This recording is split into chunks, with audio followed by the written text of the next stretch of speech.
Hello guys, welcome back to open చేస్తే. ఎలా ఉన్నారు? అందరూ బాగున్నారా? అక్షయ్ కుమార్ గారిది కేసరి చాప్టర్ 2 అని ఒక సినిమా వచ్చింది. బాగుందని కూడా టాక్ కూడా వచ్చింది, కాకపోతే నేను చూడలేదు. ఈ సండే చూడడానికి ట్రై చేస్తాను. అయితే ఈ సినిమాకి సంబంధించిన డీటెయిల్స్ తెలుసుకున్నప్పుడు కొన్ని ఇంట్రెస్టింగ్ విషయాలు తెలిసాయి. సో అవన్నీ కూడా మీతో షేర్ చేసుకుందామని ఈ వీడియో చేస్తున్నాను. సో ఈ వీడియోని లాస్ట్ వరకు చూడండి. ఈ వీడియో మీకు నచ్చితే ఒక లైక్ కొట్టండి. అలాగే ఈ వీడియో మీద మీ అభిప్రాయాలు ఏంటో కామెంట్స్ లో చెప్పండి. ఈ వీడియో మీకు బాగా నచ్చితే మీ ఫ్రెండ్స్ కి షేర్ చేయండి. మన స్లోగన్ గుర్తుంది కదా, నచ్చితే మెచ్చుకుందాం, అందరితో పంచుకుందాం. So please support and subscribe to open చేస్తే. పక్కనే ఉన్న బెల్ ఐకాన్ ఒక్కటి మాత్రం అస్సలు మర్చిపోద్దు. సో ఇంకా లేట్ చేయకుండా డీటెయిల్స్ లోకి వెళ్ళిపోదాం. ఫస్ట్ ఆఫ్ ఆల్, అసలు ఈ మూవీ మీద నా అటెన్షన్ వెళ్ళడానికి మెయిన్ రీజన్, ఈ మూవీని ఒక బుక్ ని బేస్ చేసుకొని తీశారు. ఆ బుక్ పేరు ఏంటంటే the case that shook the empire by Raghu Palat and Pushpa Palat. అయితే ఆ మూవీ ప్లాట్ ను మాత్రమే ఈ బుక్ నుంచి తీసుకున్నారు, మిగతావన్నీ కూడా ఫిక్షనల్ గా క్రియేట్ చేశారు. మనం ఈ వీడియోలో ద రియల్ కేసరి శంకరన్ నాయర్ గారికి, అలాగే ఈ జలియన్ వాలాబాగ్ ఇన్సిడెంట్ కి మధ్య ఉన్న సంబంధం ఏంటి, అసలు శంకరన్ నాయర్ గారికి బ్రిటిష్ సామ్రాజ్యానికి మధ్య నడిచిన ఆ కేసు గురించి అన్ని వివరాలు ఈ వీడియోలో తెలుసుకుందాము. దానికంటే ముందు అసలు ఈ జలియన్ వాలాబాగ్ ఇన్సిడెంట్ జరగడానికి గల కారణాలు ఏంటి, ఆ ఇన్సిడెంట్ జరగడానికి దారి తీసిన పరిస్థితులు ఏంటి అనేది బ్రీఫ్ గా చెప్తాను. సో ఈ వీడియోని స్కిప్ చేయకుండా చూడండి.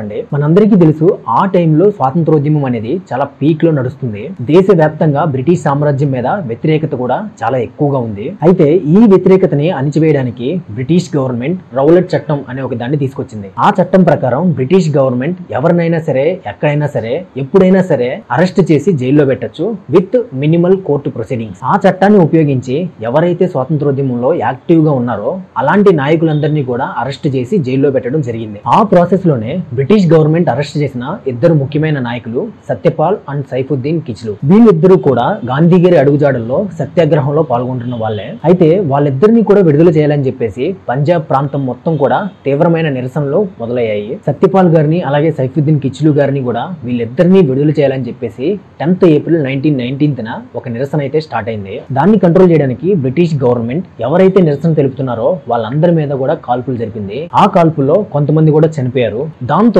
ఉద్రేకానికి గురైన నిరసనకారులందరూ కూడా పెద్ద ఎత్తున బ్రిటిష్ గవర్నమెంట్ కి సంబంధించిన బ్యాంక్స్ మీద దాడి చేశారు. ఆ దాడిలో కొంతమంది బ్రిటిషర్స్ చనిపోయారు, అలాగే బ్రిటిష్ ఉమెన్స్ కూడా గాయపడ్డారు. నెక్స్ట్ డే 11th ఏప్రిల్ 1919 ఇదే నిరసనలు కంటిన్యూ అవుతూ ఉన్నప్పుడు, ఇదే నిరసనకారులు ఒక ఉద్యమంగా వెళ్తున్నప్పుడు వాళ్ళకి బ్రిటిష్ గవర్నమెంట్ కి సంబంధించిన మిషనరీ స్కూల్ ని నడుపుతున్న మిషనరీ ఉమెన్ ఎదురైంది.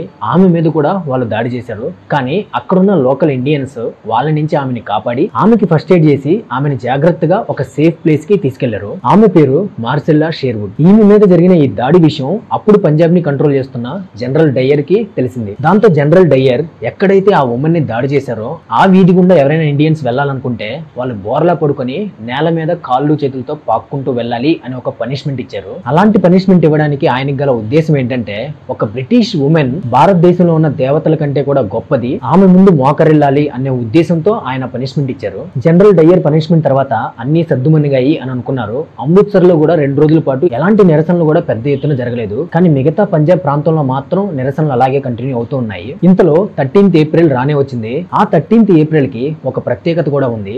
అదేంటంటే వైశాఖ మాసం ప్రారంభం. ఆ రోజుని పంజాబ్ లో ఉన్న ప్రజలు అలాగే రైతులందరూ కూడా ఒక పండుగలాగా జరుపుకుంటారు. అంటే వ్యవసాయానికి సంబంధించిన ఒక పండగ అనమాట. అయితే ఆ పండుగ రోజు ప్రజలందరూ ఒక దగ్గర గుమిగూడితే వాళ్ళు మళ్ళీ నిరసన తెలిపే అవకాశాలు ఉన్నాయని జనరల్ డయ్యర్ పబ్లిక్ మీటింగ్స్ ని, పబ్లిక్ గ్యాదరింగ్స్ అన్నింటినీ కూడా బ్యాన్ చేశాడు. ఇదే విషయాన్ని ప్రజలందరికీ కూడా అనౌన్స్మెంట్ చేశాడు. కానీ పండగ హడావుల్లో ఉన్న ప్రజలందరూ కూడా దీని మీద పెద్దగా శ్రద్ధ చూపించలేదు. అండ్ అలాగే అక్కడ సత్యపాల్ గారిని అలాగే సైఫుద్దీన్ కిచ్లు గారిని విడుదల చేయాలని చెప్పేసి చాలా శాంతియుతంగా అహింస మార్గంలో నిరసన కూడా తెలుపుతూ ఉన్నారు. అయితే ఆ పండుగ సందర్భంగా ఎవరైతే అక్కడికి వచ్చారో వాళ్ళందరూ కూడా అమృత్సర్ గోల్డెన్ టెంపుల్ ని సందర్శించుకొని అట్నుంచి మళ్ళీ తిరిగి వెళ్తూ అక్కడ జరుగుతున్న నిరసనకి సంబంధించిన ప్లేస్ దగ్గర ఆగారు. అలాగే ఆ పండుగ ఒక వ్యవసాయానికి సంబంధించింది కాబట్టి ఎంతో మంది రైతులు అలాగే ఎన్నో వ్యాపారాలు చేసుకునే వర్తకులు కూడా అక్కడికి వచ్చారు. జనరల్ డయ్యర్ ఇచ్చిన ఆర్డర్స్ మీద ప్రజలు సరైన శ్రద్ధ పెట్టకపోవడం, అలాగే అక్కడ ఎక్కువ మంది ప్రజలు గుమిగూడడం, టైం గడుస్తున్న కొద్దీ అక్కడికి ఇంకా ఎక్కువ మంది గ్యాదర్ అవడం, ఈ పరిణామాలన్నింటినీ చూసిన తర్వాత అలాగే కొంతమంది ఇంటెలిజెన్స్ వాళ్ళ దగ్గర నుంచి వచ్చిన రిపోర్ట్స్ ప్రకారం అక్కడ ఒక పెద్ద నిరసన జరగబోతుంది అని డయ్యర్ అనుకున్నాడు. బ్రిటిష్ సామ్రాజ్యానికి వ్యతిరేకంగా పంజాబ్ మొత్తంగా జరుగుతున్న ఈ నిరసనలన్నింటినీ కూడా ఎలాగైనా ఆపాలనుకున్నాడు. దాంతో తనతో పాటు సైనికుల్ని అలాగే ట్యాంకర్స్ ని తీసుకుని జలియన్ వాలాబాగ్ దగ్గరికి వెళ్లి అక్కడున్న వాళ్ళందరి మీద ఫైరింగ్ ఓపెన్ చేశాడు. 10 నిమిషాల పాటు దాన్ని కంటిన్యూ చేశాడు. The rest is history.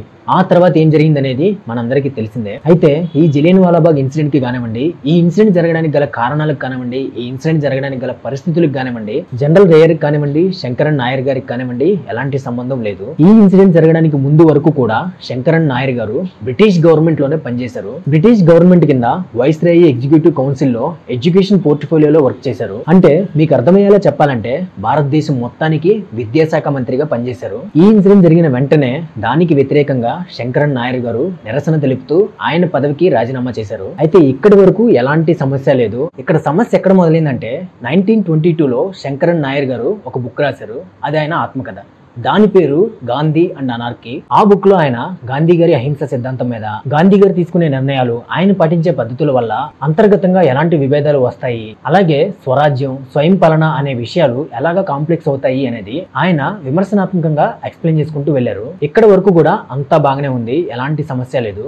కానీ ఆ బుక్ లో శంకరన్ నాయర్ గారు జనరల్ డయర్ గురించి కూడా రాశారు. జలియన్ వాలాబాగ్ ఇన్సిడెంట్ గురించి, అలాగే జలియన్ వాలాబాగ్ మారణ హోమం జరగడానికి డయర్ తీసుకున్న నిర్ణయాలు, తన పాలసీస్ ఏ విధంగా కారణమయ్యాయి అనే దాన్ని చాలా బలంగా, చాలా స్ట్రాంగ్ గా, చాలా డీప్ గా ఎక్స్ప్లెయిన్ చేశారు. అంతేకాదు జలియన్ వాలాబాగ్ మారణ హోమానికి కారకుడు డయరే అని అతను ఒక దోషిగా నిలబెట్టాడు. ఇక్కడ మొదలైంది అసలు సమస్య. దాంతో 1924లో జనరల్ ఓ డయర్ శంకరన్ నాయర్ మీద పరువు నష్టం దావా వేశాడు లండన్ హైకోర్టులో. ఈ కేసుకి సంబంధించిన విచారణ 5 వారాల పాటు కంటిన్యూ అయింది. ఆ టైంలో ఇది ఒక లాంగెస్ట్ కోర్టు ట్రయల్. ఈ కేసుకి సంబంధించిన విచారణలో 12 మంది జ్యూరీ మెంబర్స్ ముందు 125 మంది సాక్షుల్ని విచారించారు. జనరల్ డయర్ కి సంబంధించిన లాయర్లు ఎంత బలంగా వాదించినా కూడా అంతే బలంగా శంకరన్ నాయర్ గారు ఆయన బుక్ లో చెప్పిన విషయాలు కానివ్వండి, ఆయన చెప్పిన ఫ్యాక్ట్స్ మీద కానివ్వండి చాలా స్ట్రాంగ్ గా నిలబడ్డారు. అలాగే జనరల్ డయర్ జలియన్ వాలాబాగ్ కి ఏ విధంగా కారకుడయ్యాడు అనేది కూడా చాలా డీప్ గా ఎక్స్ప్లెయిన్ చేశారు. అంతే బలంగా కోర్టులో పోరాడారు. కానీ చివరికి తీర్పు మాత్రం జనరల్ డయర్ కి అనుకూలంగానే వచ్చింది. 12 మంది ఉన్న జ్యూరీ మెంబర్స్ లో 11 మంది డయర్ కి ఓటు వేస్తే ఒకే ఒక్కరు మాత్రం శంకరన్ నాయర్ కి ఓటు వేశారు. అతనే హెరాల్డ్ లస్కీ. ఈ కేసు ఓడిపోవడంతో శంకరన్ నాయర్ గారు జనరల్ డయర్ కి నష్టపరిహారం కింద 20,500 పౌండ్లు నష్టపరిహారం చెల్లించారు. అయితే ఇక్కడ లాస్ట్ లో హైలైట్ ఏంటంటే జనరల్ డయర్ తనకు సారీ చెప్తే శంకరన్ నాయర్ గారు ఆ నష్టపరిహారం చెల్లించాల్సిన అవసరం లేదు అని చెప్తాడు.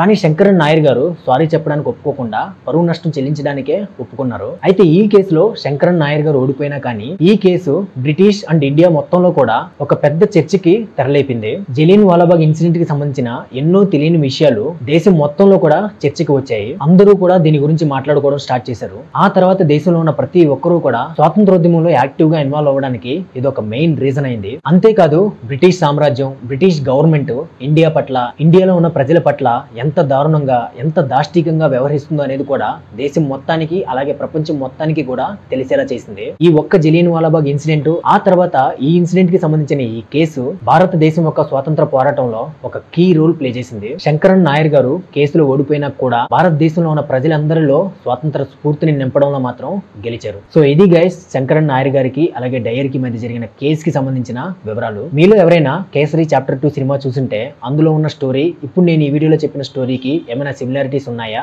స్టోరీ అలాగే ఉందా లేకపోతే వేరేలా ఉందా, మీ అభిప్రాయాలన్నీ కామెంట్స్ లో చెప్పండి. అలాగే ఫస్ట్ లో చెప్పాను కదా మన స్లోగన్ నచ్చితే మెచ్చుకుందాం, అందరితో పంచుకుందాం. So please support and subscribe to open చేస్తే నెక్స్ట్ వీడియోలో మళ్ళీ కలుద్దాం. Until then take care, see you all later, bye.